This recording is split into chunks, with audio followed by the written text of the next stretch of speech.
you're good. Okay. So I'm gonna call the March 11, 2020 Facilities Committee meeting at 5:45, calling it to order. So I'm gonna ask for adoption of the agenda by Mr. Weekly, Dr. Weekly. I move that we adopt the agenda as presented. And I second it. Now I'm gonna ask for the approval of the minutes. Minutes are attached. I move that we approve the minutes as printed. Okay. Second. I second. But before I should have adopted the agenda, I should have had some, I wanna amend the agenda. I wanna go back up. I need to amend the agenda because there's some things that's not on here. I'm gonna switch, I'm gonna make it like this. I'm gonna make 4.5 2020 bond update, which is from you, Justin. Mm-hmm. I'm gonna put it up and make it 4.1. Okay. So you'll be 4.1 now. Everything else securing district vehicles will be 4.2. Update on, grants focusing on the facilities will be 4.3. Update on the PIAC grant will be 4.4. Smart sewer will be 4.5. Then I'm gonna put on here, the Compass classroom will be 4.6. Compass dividers will be 4.6.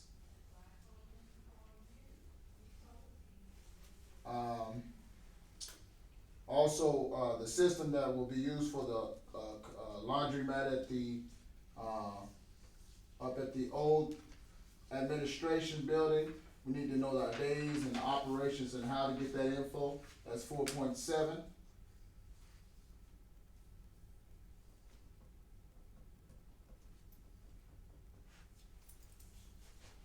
Um, 4.0, the update on the old Smith Hill.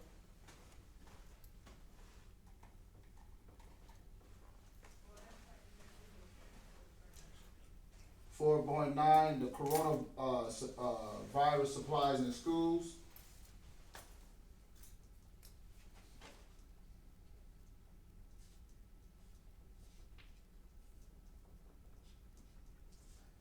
4.10 will be the land that the district owns.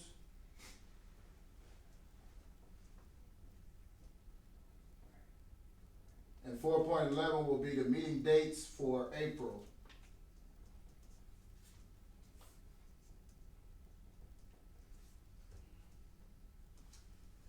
With all that amendment, now I have to ask for a motion for the amendment to the adoption of the agenda of the discussion items that have been moved around.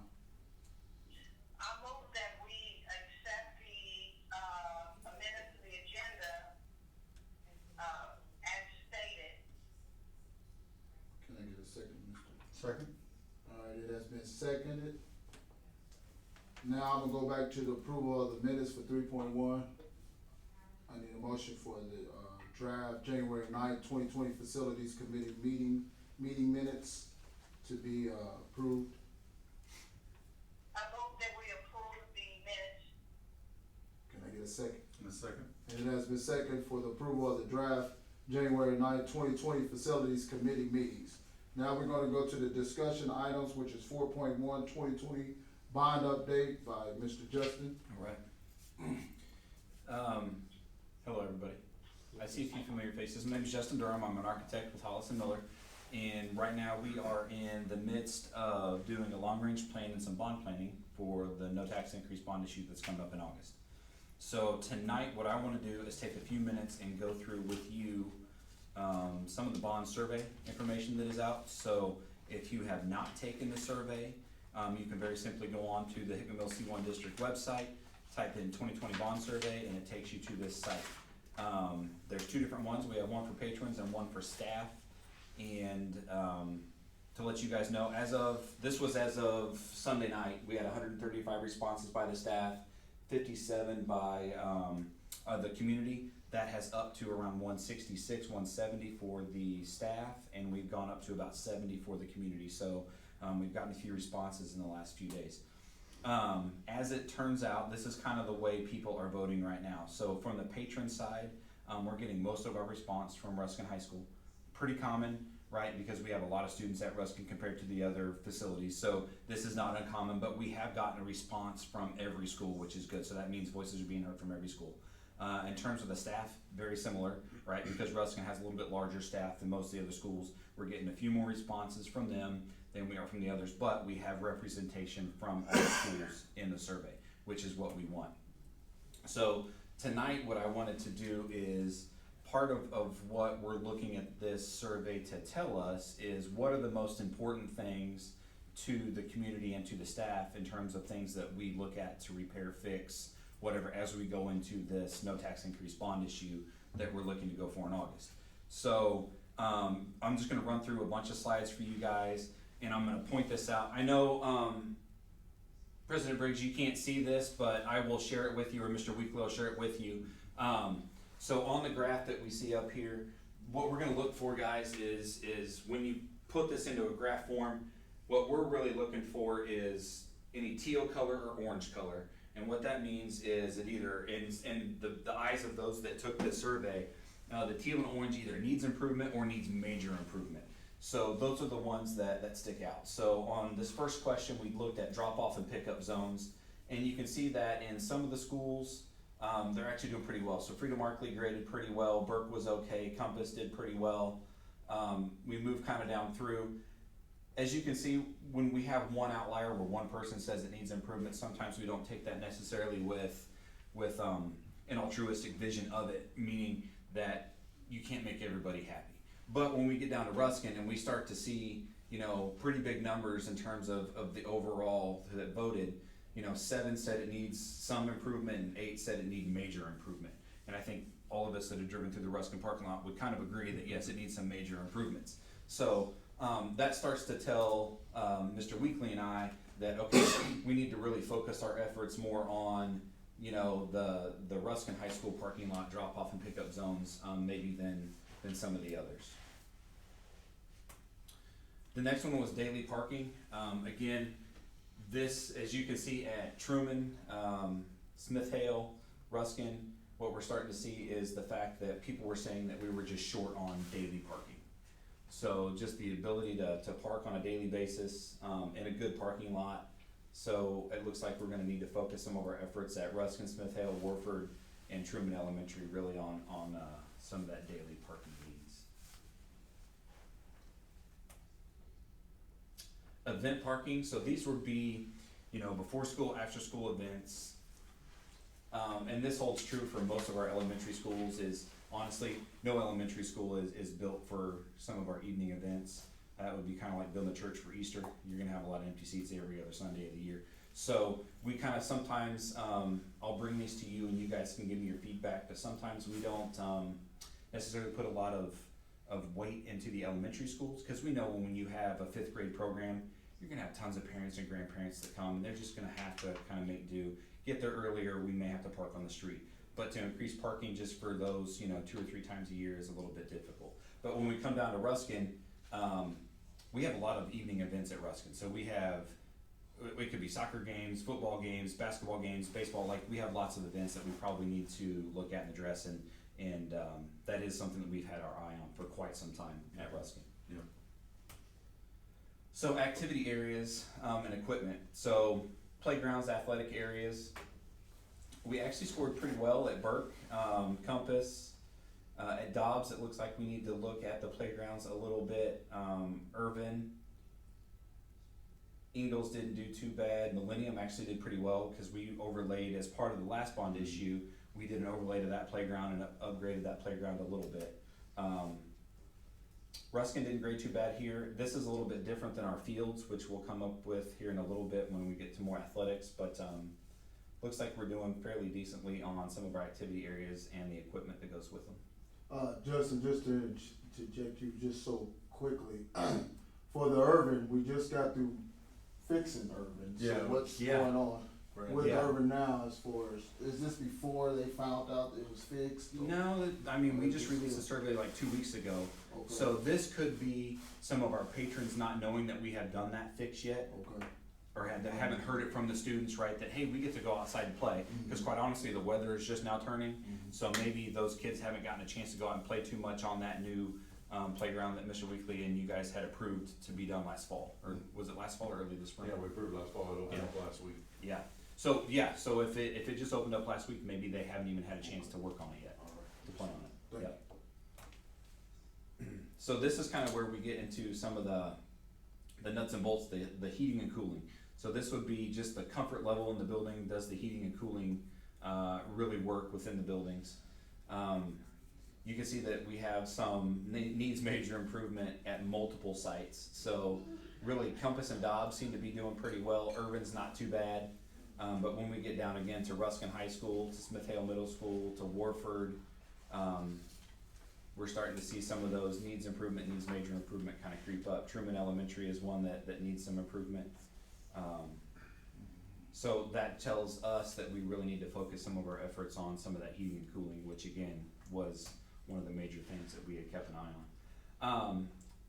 On top of heating and cooling, we tend to look at indoor air quality. Indoor air quality is just, does the humidity levels in the building, are they okay? Do you get, good ventilation throughout the day so that you don't get those stale smells and some things like that? Does the smell from lunch linger on throughout the building, throughout the afternoon? So honestly, we did pretty well on this one. As you can see, we got very few that said that they need major improvement. So that was a good thing. Again, Ruskin High School kind of graded our highest on that piece. While you stopped there, Yeah. can I just, so you looked at the heating and cooling before that, and there's a comfort setting, so Right. how much do you play into altruist? It's just there, because what, I can be comfortable at 65 Right. degrees to 85 degrees, and some people can only be comfortable at 72 degrees. Right. So how Right. much does that play into those? And I will go through some of that with you guys in a second. So on top of this, on all of these questions, you're able to make a comment. And on some of these, it was just, I'm cold most days. So that literally could be the teacher that she's always cold. Unless it's 80 degrees, she's got a blanket wrapped around her, or whatever that might be. So that could be part of what we're seeing. But honestly, knowing the age of some of the equipment and some of the stuff that Dan has to deal with on basically a daily basis, changing out compressors and things like that, Yeah. it doesn't surprise me that we are having some issues. Okay. When we switch over to newer systems, we do have the ability to give a little bit more control to the individual rooms versus now. What we're doing on a lot of the buildings is running them on what we call a VAV box, a variable air. And what that does is one unit will serve maybe 2, 3, or 4 classrooms. So you're having to kind of find that best average of the heating and cooling and kind of go from there, which is where you get some of the upsets. People, when you have one person that's hot-blooded like me, and then you have a cold-blooded person that, likes it a little bit warmer, so, Okay. yep. This is a big one, so access to outlets. So as our technology needs grow, phones, iPads, the one-to-one initiative that the district is starting to go into at a lot of the locations, that access to outlets and having the ability to charge those devices becomes pretty important. So, looking here, we're actually doing pretty well at most of our schools. Again, Ruskin just became one of the ones that kind of went above and beyond when it came to major needs and major improvements, so. Indoor lighting levels. This didn't surprise me at all. So as part of what we did in 2016 was we had our energy performance contractor, our energy conservation group kind of go through. They actually left a lot of the light fixtures in place, but they switched them out to LED light bulbs. And so that gives you that really white, bright, crisp light. And I think that kind of shows through here in terms of, everybody thought, it's not bad.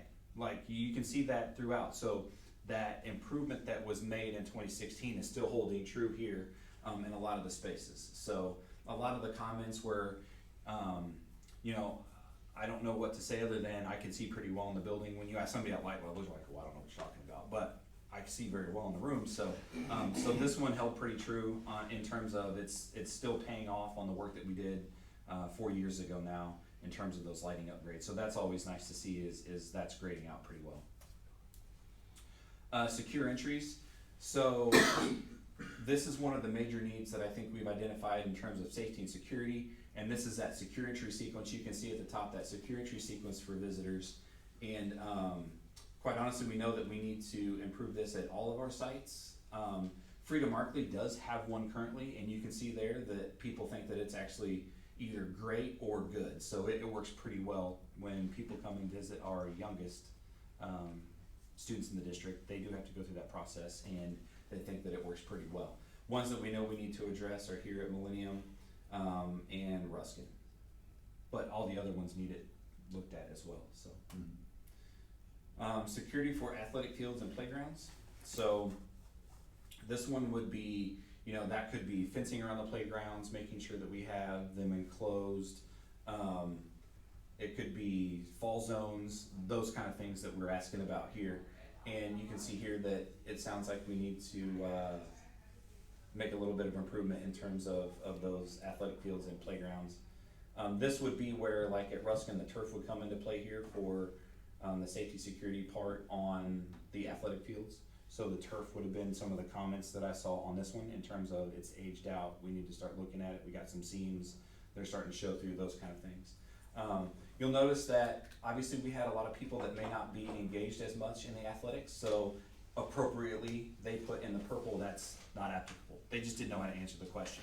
And I do respect that, because it's those that start to put answers on where you don't really know what the answer should be that start to skew our results.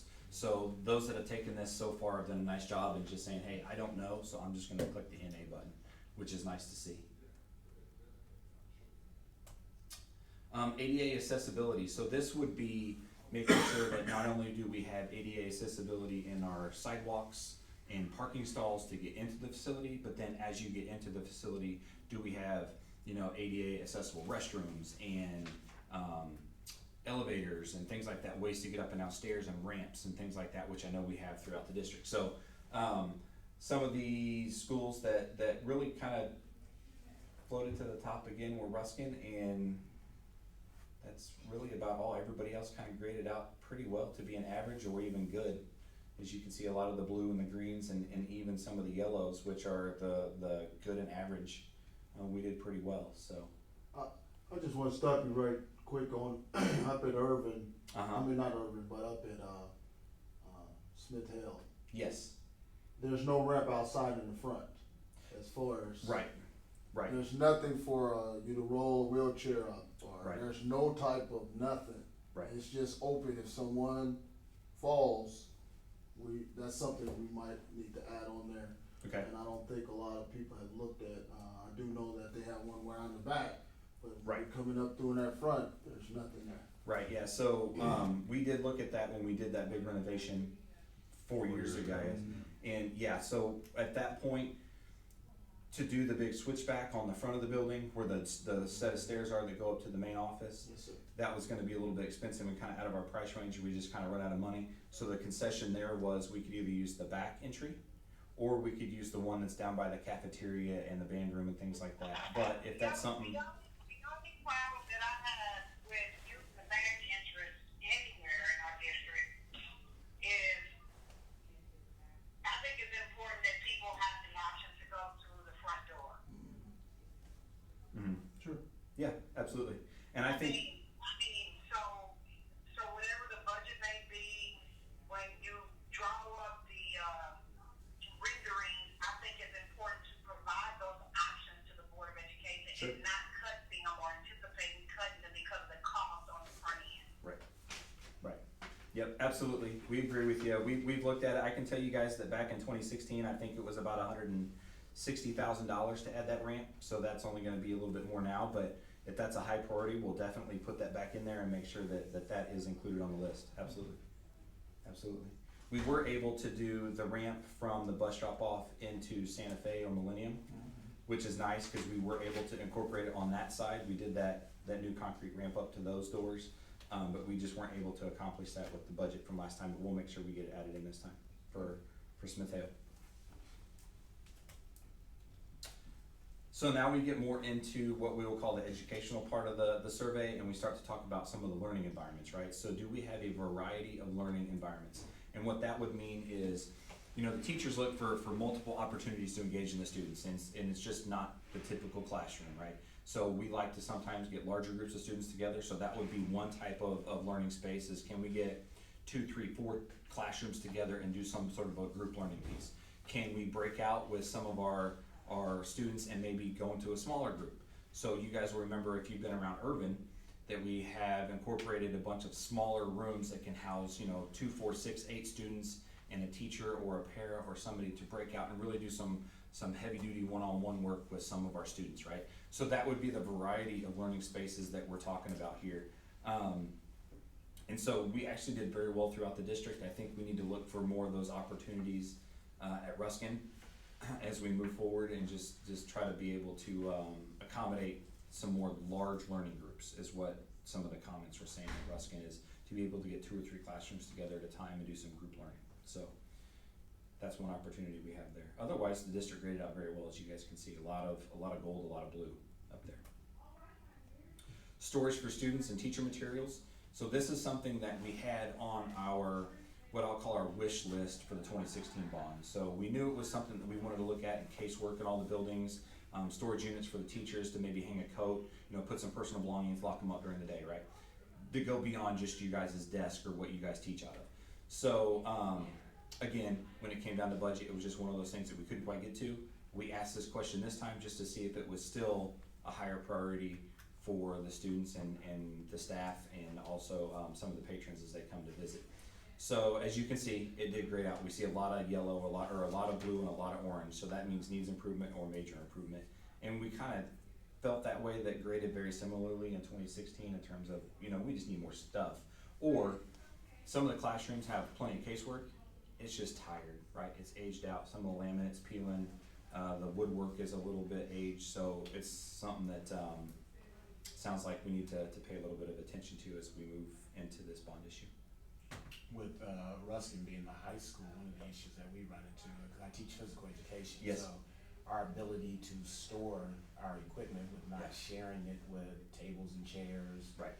because we're like all on top of one another, trying to use the small storage area that we do have, ROTC, because Colonel's trying to Yeah. put his things in a specific place, so Yep. it becomes cumbersome to try and get equipment out, put equipment away, so. Mm-hmm. Yep. The specific need for some small group instruction areas, again, district did pretty well, but Ruskin kind of floated to the top in terms of a lot of people would like to have that ability. There just aren't a lot of classrooms at Ruskin currently configured for some small group activities. Large group, again, same thing, district did very well. The only 2 to get any orange at all, which needs major improvement, would be Ruskin and Morford. Appropriate spaces for the instruction and age of the kids that are currently in that building. So these would be, spaces that are really for it. And some of the comments we got, Urban is one of the newer remodels that we've done. We spent a lot of time and effort into that building a while back. But when you guys look at the comments, that building was renovated for our youngest groups, right? Kindergarten and preschool only. So a lot of the comments that we got here is it's a beautiful school. It just doesn't translate to some of our 4th and 5th graders as well, right? So that was some of the blue and the orange that we got at Urban very specifically when they talked about that facility. You got something? I do have a comment about that. I'm sorry. Go ahead, President Rick. I don't have a signal to raise my hand to kind of interject, so I do apologize if I interrupt you in mid-sentence. I was just wanting to circle back. I remember Dr. Lee Dan sharing with us that Urban met ADA requirements as it relates when we started our right sizing, that the bathrooms were suitable for the ages that are now there, the grade levels and ages. So, well, what are we reconsidering again? What are we looking at? At Urban specifically, just some of the comments were, it was more the graphics on the walls, the fun areas around the buildings are more geared towards your pre-K and kindergarten students, and they don't necessarily work as well for some of the 4th and 5th graders that are now in that building, now that it's become a true elementary school. And some of those could be, the restrooms are made for the smaller students and things like that. So it's just something that we may have to look into, when we do some of the upgrades at that building. You got that, President Briggs? Yes. All right. So really what it boils down to, and I'll kind of make this into, I tried to consolidate a little bit on what this is. So the needs, the areas that needing the most improvement, you know, the staff basically said auditoriums, classrooms, restrooms, and gymnasiums. So those were the big four comment focus areas that people made some comments on as they took it. Through the lens of the patrons, because they took a completely separate survey, so we analyzed that a little bit differently. They brought up commons and cafeteria need improvement, restrooms, auditorium, and then your music and electives. So some of those fine arts and other things that we get to do. So you can see that there are some crossover in terms of restrooms made both lists, auditorium made both lists, and then you know, they differed a little bit in terms of classrooms and gymnasium there. So there was some areas of good condition. That was one of the open-ended comments that we asked everyone to comment on. Areas that were in good condition, administrative offices throughout the district scored very high with the staff. They thought that they were in pretty good shape. Media centers scored fairly well throughout the district.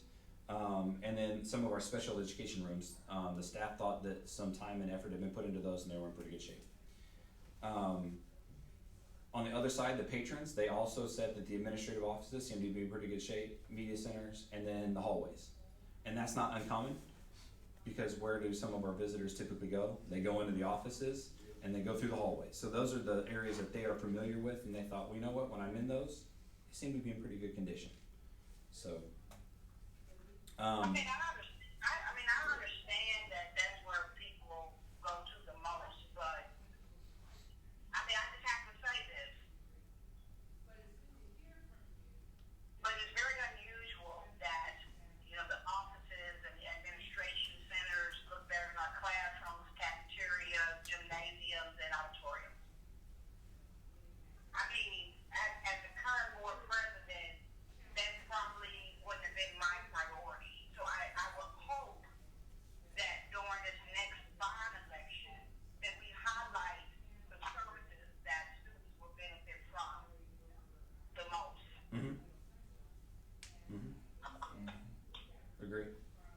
Agree. And I think that plays well into that conversation, that it sounds like the admin offices and the hallways, people think they're in pretty good shape. So now we can turn our focus to, you know, in that previous slide, we can turn our focus to the classrooms, the restrooms, the music, the fine arts, those kind of things that really will impact students and that learning environment piece. I think that's a good point.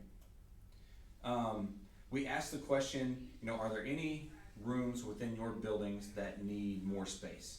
Do you feel too cramped? Are they too large? Right? So we asked that question, and the staff basically said, you know, all the areas scored pretty well on spatial needs. Like, they tend to meet what we want to do. The gyms are a pretty decent size. But the one comment that I got over and over again from the staff was additional restrooms. Not only group restrooms for the students, but also private restrooms for the staff. As we go through the buildings, it seems to be just kind of in general short on restroom space. The patron comments were overwhelmingly, the commons and cafeterias seem to be too small. So I know that we have doubled up on a lot of our cafeterias in terms of their split with gym at the elementary school. So we kind of have what we'll call the cafe-gymatoriums, like they serve a lot of purpose throughout the day. They go through a lot of changeover throughout the day. And so a lot of the comments from the patrons were the commons and cafeteria areas just seem to be too small. So. Well, I would like to interject right here as well. I mean, because I've had the opportunity to go through our gymnasium/cafeteria. You know, what would be exciting to see is if we were, since our buildings sit on so much land, what would it look like if we were to create a box, a cafeteria that's separate from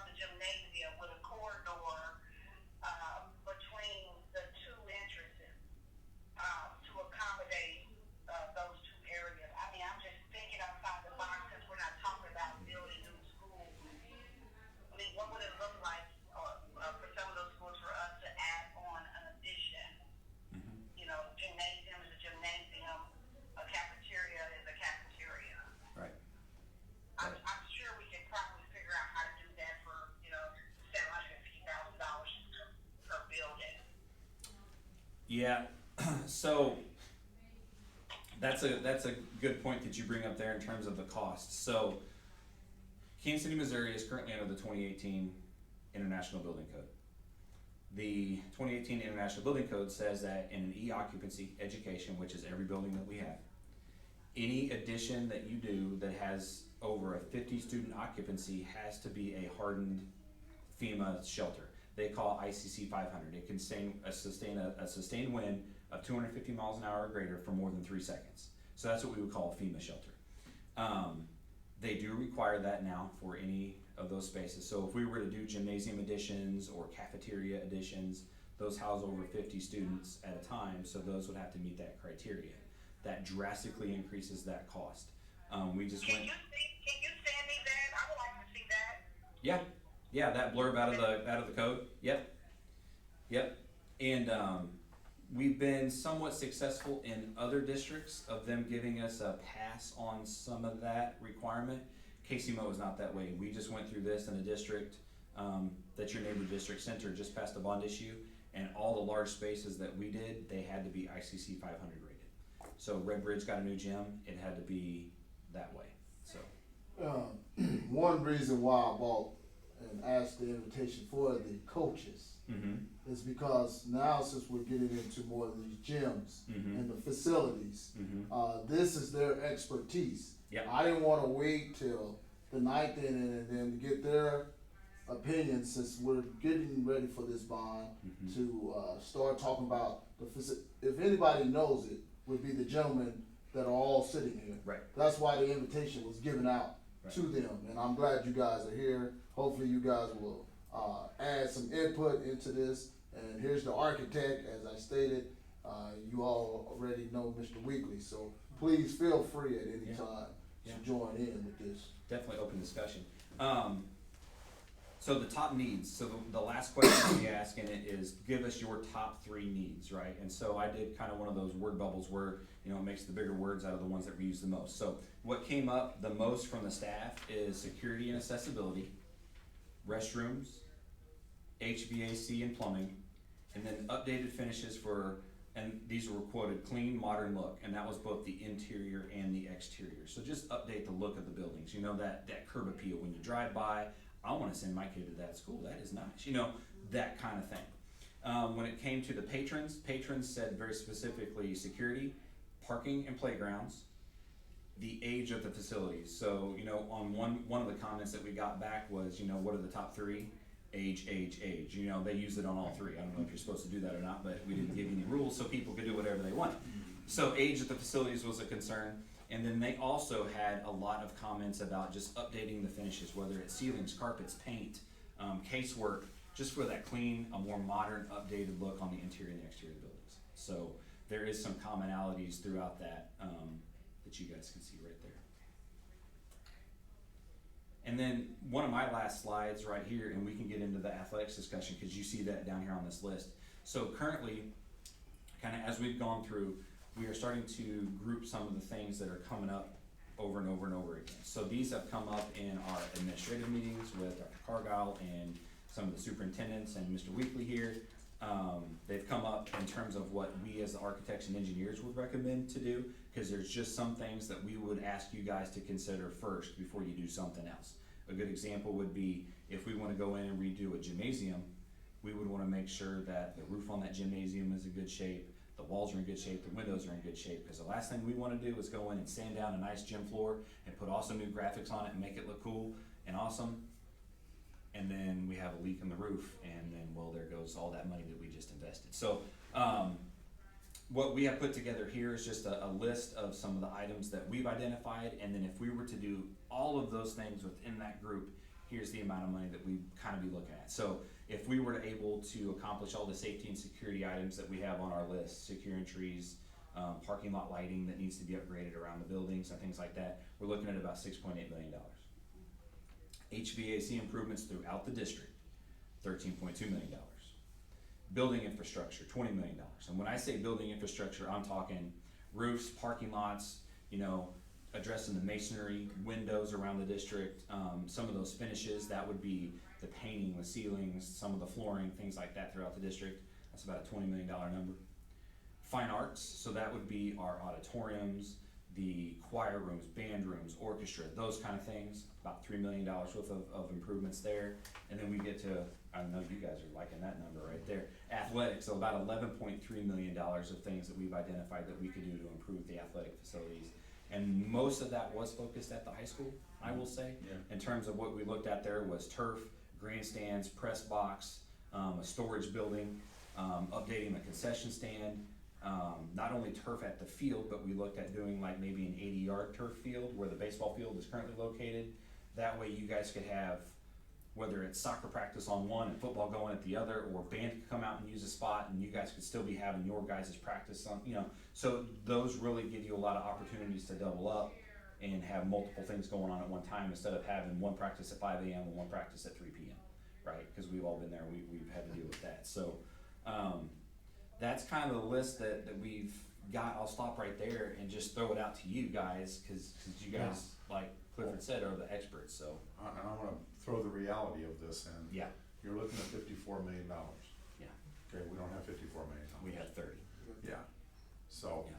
I mean, just that list, $54 million. Right. Well, and with that being said, because I came from a district in which they had bonds that were not just a one-time thing, so Correct. that each project was prioritized, Correct. that needed to be taken care of in Grandview, so Yep. that when they talked about doing the turf, and then they did restrooms, and so they pieced some things together so that they met some of what was listed, but ultimately, there were other things that had to be done later, like they Right. just finished their grandstands and the football stadium and the Right. scoreboard, they just got that done That's a at the great high point. school, so. Yep. So let me explain that. Mhm. So the district, what the district's trying to do, and I explained this at our last meeting, we're trying to set us up for kind of a 12, 16 year down the road look. So here's how this works. If we do 30 million this year, okay,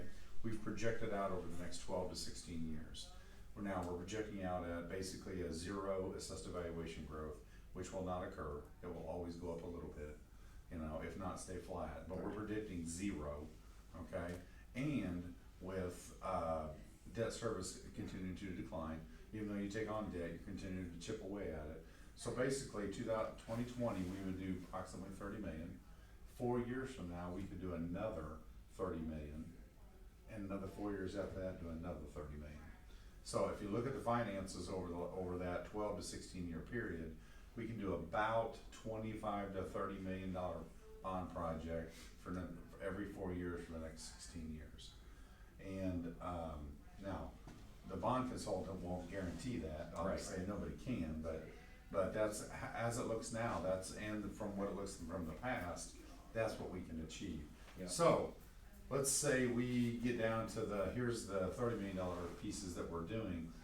We're gonna take this list that we come up with and say, okay, we've decided these are the $30 million worth of the projects we're gonna do in 2020.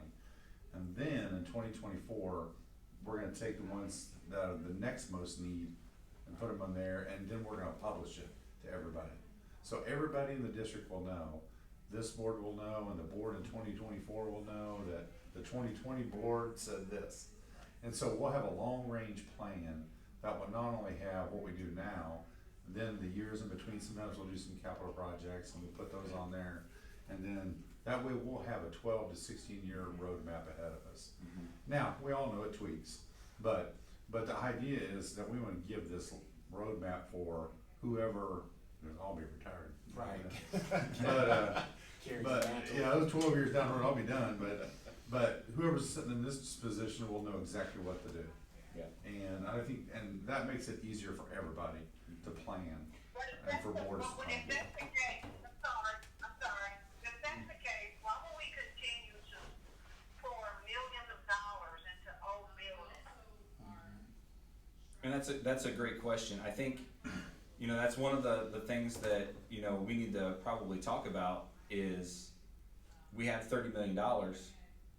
I mean, what's the best way to spend it? And I think that's where we're gonna go next in terms of now that we have some of this data and we've asked people what their priorities are in terms of what we have existing, we could very easily say, would you consider additions or new facilities? And what we have to look at there is weigh the impact of, if we wanna do a brand new elementary school, I think, Mr. Reagan, you asked me this yesterday, is, you know, if we did a 56 or a 59,000 square foot elementary school, which is what we would say a 3-track school, right? So that's 3 first grade, 3 second grade, 3 third grade, and so on. You know, you're looking at $20 million to do that. If we take that and we bump it up to about a 68 to 72,000 square foot school, which is a 4-track school, you're closer to that 26, $28 million number. So, I mean, it's just, you know, do we want to put all of our eggs in one basket, or do we want to try to deal with what we've got now, and in that long range plan look at new facilities? It's a question that we have to prioritize and ask ourselves and have an answer to relatively quickly. Because I can tell you now, I can draw anything you guys want, Right. but this is not my money. This is not, I'm gonna bring to you guys the facts, the data, all the information I can share with you. And then you as the community, you as the patrons of Hickman Middle School District have got to help me come to that decision, help me answer that question, and then that's where we'll need to go. That's why we're asking all these questions now, is what's the most important? But if the number one response from the patrons was this old building, why would we continue to pour money in the old building? And that's a good question. I deal with that question in a lot of districts that I'm in. So, 2 good ones right now are Independence and Raytown, and they have very similar age buildings as you guys, right? They have a lot of the same needs as you guys have.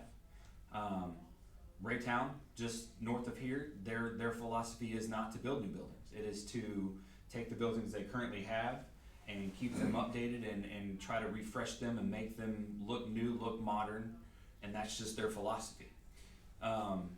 Independence is on the fence, right? So we built a new elementary school for them just a few years ago, but they're looking at doing a bond issue in the future, and it's renovating schools. It's not building any new ones. It's taking in what they have, and the test drive for that, if you guys have ever driven by Truman or Chrisman in the last year or so, you can see all the signage and all the graphics and all the stuff that we have started to put outside the buildings to modernize them and make them look new, and, you know, kind of give them that school pride piece. And it's, for pennies on the dollar from a new school, it's really revamped some of the look of what that has. So there's kind of 2 good ways to weigh it, is, you know, what are you going after? What do you want to spend the money? Yeah. I think the other thing at that is just time in terms of the overall construction and Yep. when the school, because depending on if you're going elementary or high school, because North Kansas City just renovated their high school. Yeah. And so you're talking about being able to keep the school running, Yep. but do construction around it so that you don't stop the learning, or you don't have to displace kids at that point in time. Lee Summit is about, because I live in Lee Summit, and they're about to go through that at the high school in terms of just the additions that they're going to make to a old, if you want to say old, an old facility. Yeah. I mean, the renovations, because Grandview, they did a new wing to the old building, which is their biomed, their Project Lead the Way, you know, and they made that addition onto the school. So it's as you said, the cosmetics or the aesthetics of it makes the building look clean and symmetrical. Right. Because from my perspective, and I'm biased in this because I'm a high school teacher, a new gymnasium, and I threw this at Dan, where the tennis courts currently located, because we have tennis courts at Hickman that are, but when you're talking about a gymnasium where you can also have coaches' offices, you can also have, if you make it, because that area at Ruskin is plenty long, if you extend it out, you can have an area for wrestlers, because our wrestlers currently have to be transported here to Hickman. But now you make Ruskin a functional school for almost all sports except for Coach Howell in tennis, because if we were to do that, because Ruskin is landlocked to some degree, and I'm a track coach, I coach 3 sports. So when you're talking about turfing and 80-yard field, I'm like, okay, where's my discus, where's my shot put going to be, where's javelin going to be located, because we just resurfaced the track in hopes of being able to at some point host track meets, because I'm biased, and I think the high school becomes the draw, because those elementary kids at some point, they aspire to go to the high school. And our hopes is to keep them within our district instead of leaving and going to other districts who have nicer facilities. Right. And they're not brand new facilities, they're just nicer because they've been renovated. And one of the things that, you know, Mr. Brooks, Director Brooks has brought up multiple times is, you know, how do we talk about, you know, the current state of the district and where we're at in terms of, you know, we just had the unfortunate event that we had to scale back some of our facilities and things like that. So how does the perception look, you know, when we consider building new versus renovating versus, you know, so there's gotta be that conversation because Director Brooks has brought that up to me multiple times and wanted me to talk about that in open forums at some point in terms of, you know, don't hide from it. Say we had to do it, and then explain that that came from a completely separate fund of money and why we had to do those closures and why we're going for a bond issue and improving the facilities or adding facilities or whatever we're doing now. Completely two different conversations, and I think that might be something that when we're going through the bond issue, that we're gonna have to have those conversations to, you know, educate the public a little bit about why that had to happen, and this has nothing to do with that. This has to do with bricks and mortar and fixtures and equipment for the buildings that we currently have, and we wanna make them just as good as we can possibly make them for every student in the district. Right, and what it sounds like, I'm sorry, go ahead. Well, it seems like we're, like she said, we're putting all this money in these old buildings, but some of these schools do need a major upgrade. But we still have buildings sitting here empty, like the old Smith Hill that's sitting right up the street on Longview. We have Johnson, and we're just sitting on these buildings. Why not just use the buildings that we have and then transition into something like building a new school? We can probably just transition that one into something that we need instead of investing more money when we have buildings already. They just need to be utilized. Like Old Smith Hill is a really big building. That is super huge. We could make something out of that and just save the cost. I mean, that could be like a gym for the boys to go, or like a separate gym outside of outside of our schools where the boys could probably get bused over there or after school and do what they have to do. Which, that's just my opinion, instead of wasting not wasting, sorry. I'm tired. But it's just a lot of money, it seems like. It's a lot of money. But these buildings, I walked in on their school visits and they're still old modern. I wanna say I do hate that the gym is used for cafeteria and auditorium and their plant. And it's like, they gotta hurry up and move out, so you still got food on the floor, then they gotta have an assembly. The kids are eating in the classrooms because, we're having assembly that day, so we gotta eat in the classrooms. That's just, I'm used to just having everything separate, and I think that will look better. I see what parents mean by that. It's just kinda, they don't say, well, my son's in the district, and then they're eating and doing everything in one place, so. Decisions. So when you talked about the old buildings and renovating things, it sounds like you're talking about putting lipstick Hold on, President Briggs. putting lipstick on a pig. But it's not necessarily a pig if it has good bones. Correct. Good structure. Correct. And you can make it look better. And when we went through and we have done all these assessments, I will tell you that most of our buildings have pretty good bones. There's a few of them where we have identified some that might need some mud jacking or some piers around the outside of the building to make them structurally sound a little bit more. Smith Hale was a good example of that. One of the reasons why we had moved away from Smith Hale a few years ago was the structural issues that were in and around that building. We were gonna spend millions of dollars just to make that building structurally sound in order for it to be used. I mean, I know that we went downstairs and there were some doorways that looked like we were in like a wonky house or something. I mean, the floors had big crowns in them and dips in them in the hallways and things like that. We just had structural issues. So that to answer that question on Smith Hale, that was part of the reason why we had moved away from that facility a few years ago. So. And there had already been infrastructure issues there even prior to that they had addressed, and those had failed. So, I mean, there's some major infrastructure issues in Smith Hale, which is why they moved out 5-6 years ago. To begin with, that was the reason why they did that. President Briggs? President Briggs, go ahead. President. Sorry, I'm looking at the wording at the bottom of the screen. I'm gonna disconnect for a minute prior to tomorrow's meeting because there's some important news that's going on, and I just need to hear it so that I'm not hearing it later. But I'm gonna call right back in and give it like 30 minutes. Okay. Thank you. All right. Justin, and like I've stated before, I've also wanted you to put the cost for a new school Yep. How much was the last bond that we went through? I know we were over the top of it. Yep. How much was that bond when So, we first did that one? We did two pieces to that bond issue. We did a no tax increase, what we call a GEO bond, a general obligation bond for construction projects of $17 million.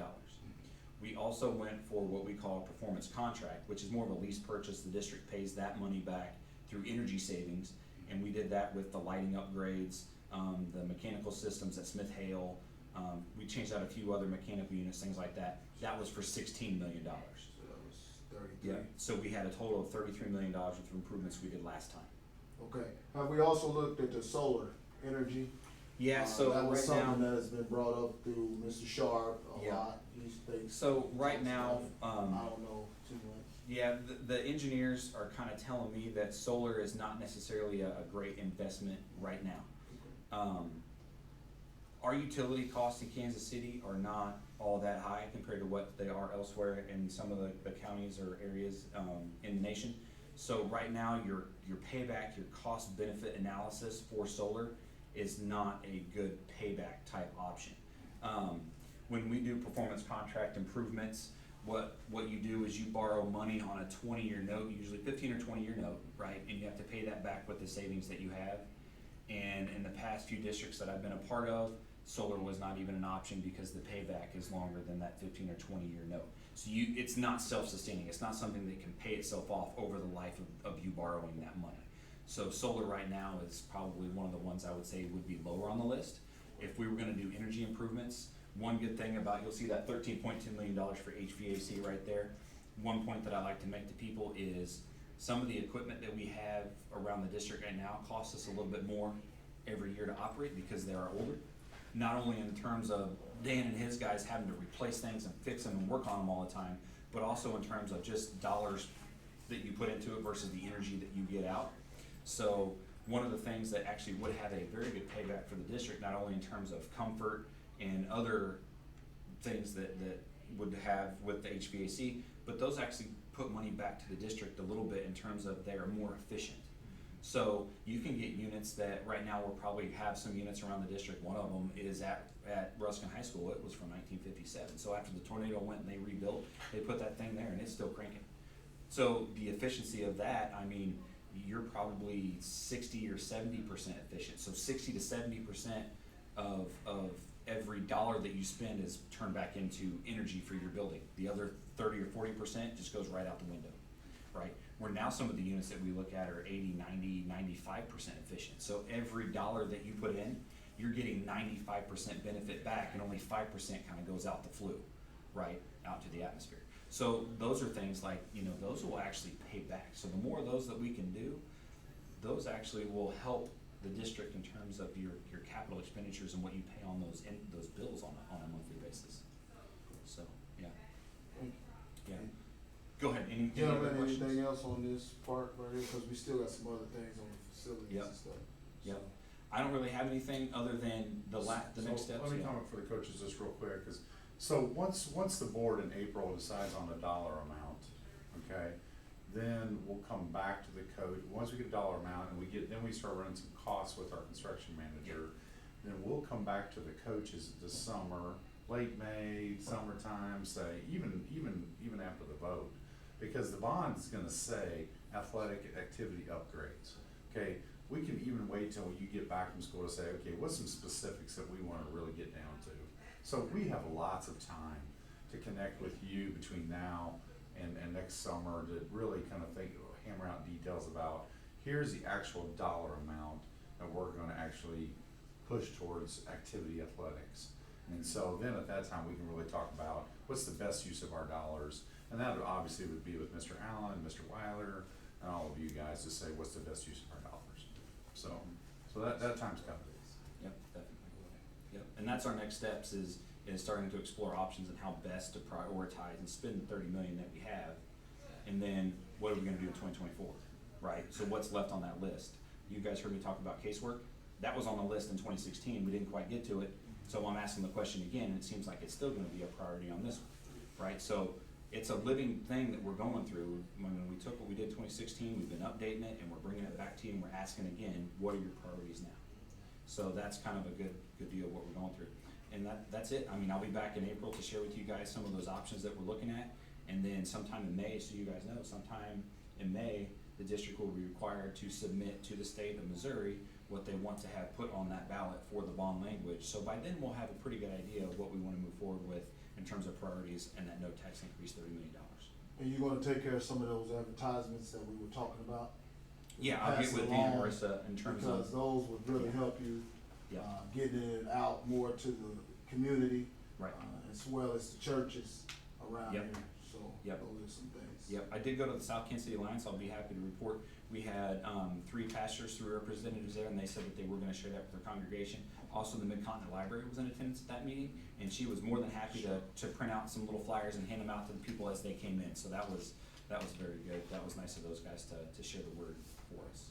And for you guys Thank you. tonight, Thank Yeah. you. here are all the things that we have done to communicate up to this point. And then here's the communication plan, for the bond that we did several months ago. So you guys have that as well. All right, thanks a lot, Justin, we Yeah. appreciate it, we're gonna Thank you, move right guys. along to 4.2, securing of our district vehicles. Yeah, oh, Justin, just, hold on, I want you to comment on this piece. Yeah. So what I've done is, one of the comments was, how can we secure our vehicles, and one of the things we talked about was a separate facility. And so one of the areas of separate facility that we could have would be basically on the track that's behind this building. So, we've walked that track of land, no pun intended, but that area back there where the track used to be, or still is. So I toured Independence with Justin, they have a separate facility. I toured Park Hill, Lee Summit, and, Park Hill, Lee Summit, Independence, and Liberty. And so all 4 facilities that they have, somewhere between 2.5 million, all the way up to about 6 million. So depending on how elaborate you wanna go. So any type of separate facility we could park inside to secure our vehicles, along with, for overnights or over weekends and things like that, are gonna be a pretty substantial dollar amount, anywhere from 2.5 to, $5 million. And I would, we would have to make a road improvement back here. We actually own the land from the track down to the road. We actually own that. It's a swath that's maybe 200 feet wide all the way down.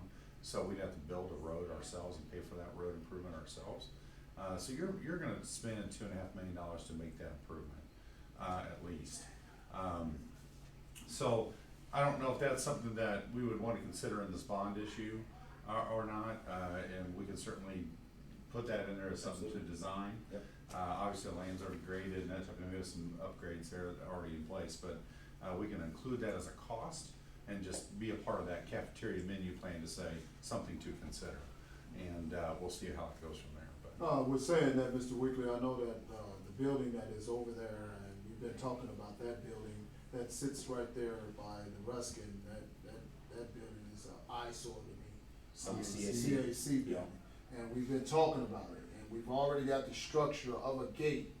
Maybe since we have all these other buildings like Johnson, we have Simonton, and hopefully the board will be moving them out, knocking that thing down.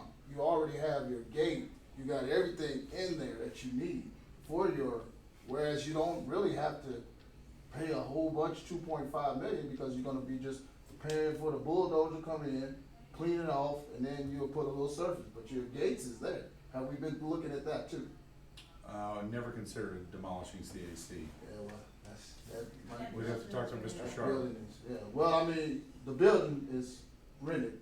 Yeah, it's our building, yeah. But if we can give them something, whereas they were 750 here at Johnson or 750, we can still use one of these buildings that are not being safe, since we haven't had anything else that we're putting out for the community to say, hey, look, at least if we have, to me, CAC will work good at Johnson. It's right there by the development, it has housing already over there, you have kids that's over there too, and the apartment complex is right there. So it's like boom, boom, boom, and you have it right there. So maybe that's something that might be looking at too, along with your back here with the Okay. truck. So maybe add that on. All right, anything else on that one? Moving along, 4.3, update on the grants focusing on the facilities. Okay, the grants that we have, Mr. Sharp let us know, That, well, we got the Pyatt grant, we have never, we still have not received anything from the city officially, no letters, no anything. I know Mr. Sharp verbally has told us that, we have not received anything at this time. Still waiting from the city to give us that, official confirmation. Applied for the Major League Baseball grant, we have not heard back from them. They acted like it would be late spring or early summer before we hear back. Have not heard a thing back from either one of them, either one, so. Okay, so have we also looked at on the update on the focusing on the grants, have we looked also with the Royals? The Royals have also another one that they, do too, that I do know that's out there to help with these fields, that we have. I'm not aware of one, no. Okay, I'll get you some more information up on that one. And with explaining with this PIAC, I guess you'll do that on the next, on this. I just did it. So you did 4.3 and 4.4 together? Yeah, football, yeah, Pyatt grant Go was. ahead. Have we ever applied for the NFL grant? Yeah, That's what I was gonna yeah. ask. Yeah, applied for it, and, we haven't heard back from them either, so. Now, on this update on the PIAC grant, could you explain what that would be used towards so that they? The Pyatt grant's for the football field, that's that $240,000 that we have not heard back, from the city if it's been confirmed. Mr. Sharp said that it has gone through, but we haven't received no information from the city yet. Okay. Who's your contact with the city on the Yeah. grant? It's been Mr. Sharp, he's on the Pyatt committee, for our district, for the 5th and 6th district. And so he's the one that we've been talking to about it. We presented to them, to the Pyatt committee for 5th and 6th district, 3-panel committee. Mr. Sharp sits on that with 2 other individuals. He informed us verbally maybe a month or 2 ago, about a month ago, that said that, so it looks like everything's going through.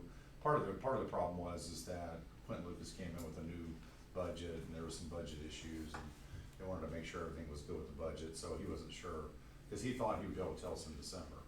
Because we applied back on, I wanna say early September, October, and, but he wasn't able to tell us till February, that verbally, that he thought it was gonna go through fine. We still have not received anything from the city saying that it's approved, so. Well, and coaches, if you guys know of any of those grants that can help out with our fields or anything, fax it to, Coach Perkins, Mr. Wilder, Coach Wilder, Mhm. and Mr. Yeah, you send it my way. Be So glad to that fill 'em out. therefore we can get, that'll help out, cause we need as much money as we can when it comes to our fields, as you all know. That's the reason why, you know, we need to all work together. All right, 4.5, the smart sewer. Yeah, so the city came out recently and said that they're upgrading sewers, across the city. So wanted to just kind of give you some information. It's not a big deal. I've contacted them. You guys have seen all the work at Ruskin Way. Sorry, here's the information about it. So Ruskin Way recently had a bunch of upgrades in the main lines. These are the second part of that, which is the sewer systems are gonna upgrade.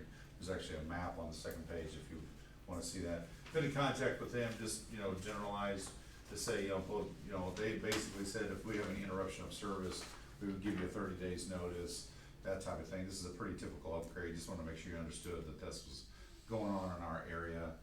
They actually, usually we find out after the fact, the city's actually being pretty proactive this time, trying to let us know ahead of time. And actually it's Burns and McDonald that are really doing a great job of communicating. So I just wanted to kind of give you a heads up that that's going on, and what's happening within our communities. And I might have missed this, but, I do know about the drainage that's on the football fields. I spoke to Mr. William Warren. He is Park Recreation, that's the gentleman that Yeah, I I was know talking him. about. He helped out on the, Track. thing with the track. Yep. And he was telling me about some of the drainage that's around the field and underneath. Have we really looked at that? Yeah, that's actually a part of what the football field would do. So part of the football field is that they would eliminate the concrete curbing. They would break all that down and establish all new curbing, and then make sure the underneath part of the drainage is all still sufficient. So when they did the track, one of the questions was, when Mr. Meyer, Dr. Myers before me, wrote the grant for the track, he didn't write in the drainage, he just wrote in the surface. And so when they were coming out to do it, Mr. Warren was like, your drainage, has some spots that need some help. He goes, if we can do it, we'll try to fix it to pieces as we go. And so they did some of that as they went along, some of it they couldn't do. So part of the football field reconstruction would be to totally tear that apart and totally do brand new on that outside drain between the football field and the track. There's kind of that drainage piece. They're gonna totally tear that out and redo it. So, Okay. Alright, well, thank you. Yep. Anybody else? No? Okay, moving right along to, 4.6, the compass dividers in the classroom. Yep. We have been talking about that since last year, and it was told to the board that, Ms. Franklin and you guys was going to, Yeah, talk we got- about it. Have We what- reported back. the smart boards and stuff. Yeah, we reported back that it was 37,000 last month, and that, budgetary wise, we were not able to do that at this time. So we were gonna wait till this summer till we get new budgetary, dollars to fund that project. So at this time, we're waiting till the new financial dollars of July 1.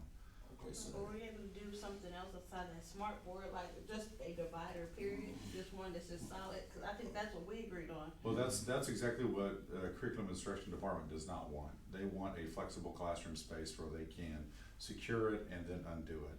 And so a one sustainable wall is exactly what they do not wanna do. And so that was not an option Well, how for are them. they able to teach over there? Because when I went there, you can't teach with just a desk or what they have, like a drawer. Yeah, just did. And there's two teachers talking at one time, and there's classes on both sides. And my son went there before. It's a distraction because you can't, kids are looking over here at the other classroom. They're all over the place. So it needs to be a divider there to separate the class, because they already said it was overcapacity. What was it? Over, yeah. And then they were complaining, so I don't understand where this information is coming from, because they told us that they wanted the dividers there to separate the classrooms. I just don't know about the smart board. I mean, we can't afford it, but as long as they got something to separate those classes. Again, this is not, I've reported all that back to CNI and to ELT, and the direction from curriculum instruction was we do not want a solid wall. That was the open concept, the way it was designed for just what it's exactly to do. There's those pull-out rooms that are outside there too, where if there is distractions, they're supposed to pull out to those rooms. That's why they were designed to be empty, and some of those empty spaces that are outside those rooms. Ms. Franklin was talking about they need to utilize those spaces more often. There's also rooms that are available in the back at times that can be utilized as well. So they can't just get a slided, you're saying we can't even afford just a sliding screen. When it, like a divider that slides back and forth, it's just that I think the kids don't need to be having two teachers talking at one time. You can't focus like Well, the that. slider curve is not gonna take away the noise, it would just take away the vision. Well, Right, yeah, the that's what vision, we- because that's you what get we came distracted up like that, so, I mean, cause we didn't ask for the smart board in the first place, that was brought up, and I knew that was gonna be too much money. We can only do what we can afford, Right. and so, I mean, it'd be nice to have it, don't get me wrong, it would be, but once again, we stated that one school should not just have an upgrade like that. If we can't afford for all the schools to have it, there's no way just one of our schools needs to have a smart board. It's not fair. I don't like to see one school getting one thing and another school not getting the other.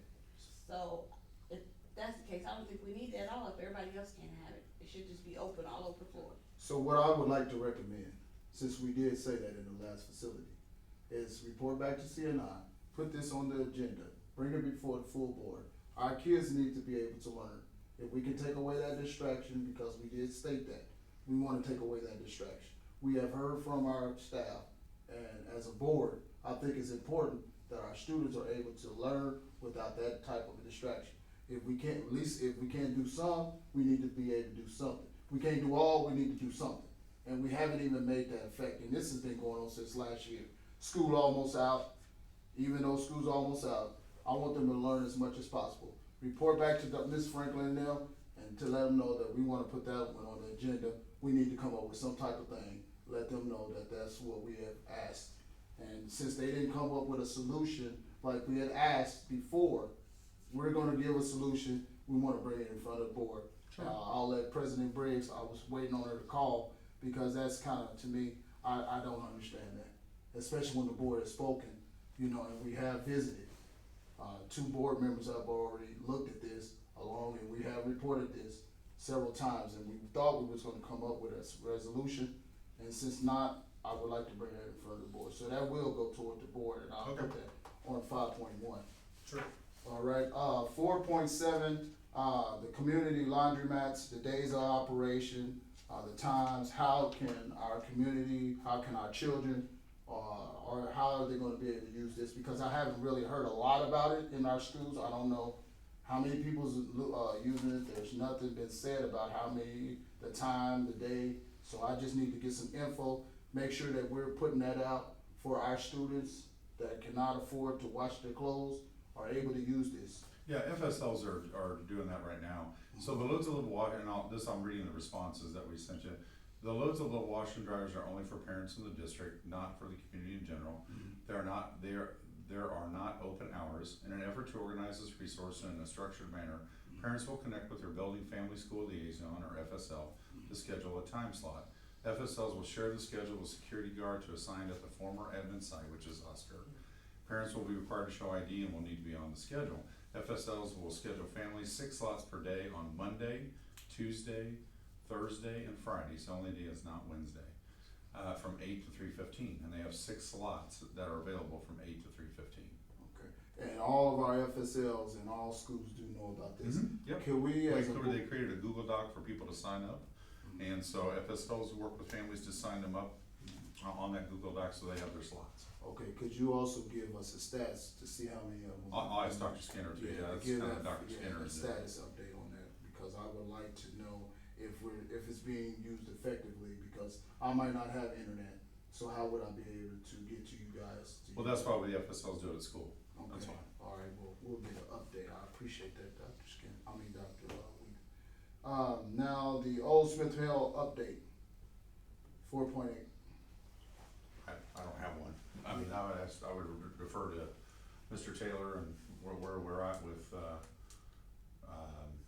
forget the gentleman's name, Dr. Neal or Pastor Lindsay or.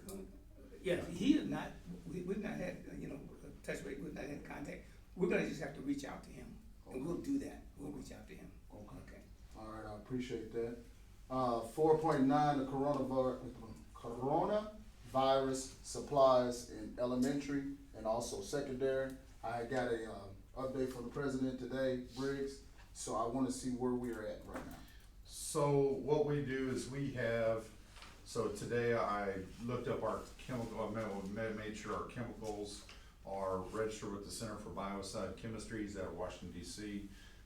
Our chemicals that we use to clean the building are currently on the list for the Novel coronavirus fighting products, which is QT3 and Virex 256. We carry both of those and clean with those on a daily basis. In addition to that, we have what's called, and I can't remember the name offhand, True Shot. True Shot is a product line by SC Johnson Wax that we use on a daily basis to clean our restrooms and other areas within the building, and we use that one also on a daily basis. So our products that we currently use are fighting the coronavirus along with influenza A and influenza B, and used on a daily basis. All right, dispensers, soap, do we have enough toilet paper? Yep, Dispensers we have- filled up, whereas we have- staff can come by and. We have a 3-month supply.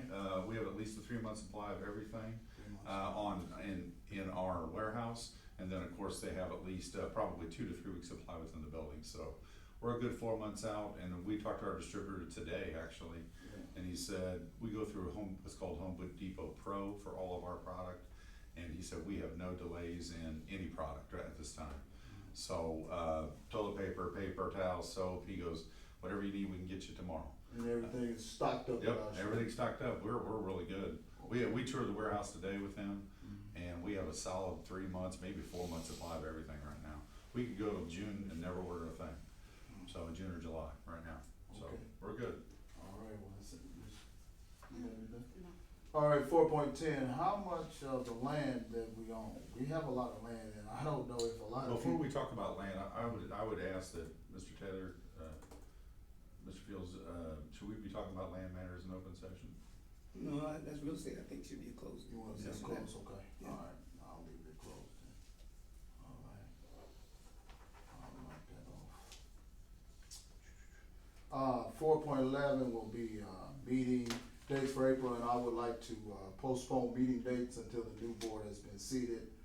Therefore, that's, because I don't know what the new board and the presidents and them would like to do from there. So I will not, put another meeting day for the facilities committee meeting For 5.0 for future agenda items, as we stated, we would like to take, the 4.6, and add it to our agenda for, Thursday for the compass divider in the classroom, some type of Sure. mechanism. I'll tell So Ms. that Payne. therefore we can have it in there, so that the full board can understand what is going on right now.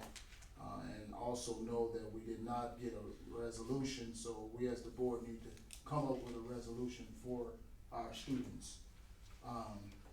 6.0 is future meeting dates. March the 12th is 2020 regular session board meeting at 6:30 p.m. 6.2 finance committee meeting April 7, 2020 at 5:30. 6.3 is policy committee meeting April 7, 2020 at 5:30. 6.4 is the board reorganization meeting and regular session April 9, 2020 at 6:15. All you guys that's here, make sure y'all vote for that coming up in April. Also, that's about it. And 7.1, this meeting is adjourned. I don't have to say aye. So we ask for a meeting, a motion to adjourn. I need a motion to adjourn the finance committee meeting. Facility. So, Facility. facilities meeting, I'm sorry, thank you. I move that we, oh, what did you say? I'm so tired. Adjourn. Adjourn this I meeting. second it, and I wanna thank you all for coming out, coaches. As usual, you know, the facilities meeting is a good time that you guys can get together with whoever new facility co-chairs will be much more time in April, so thank y'all for coming out.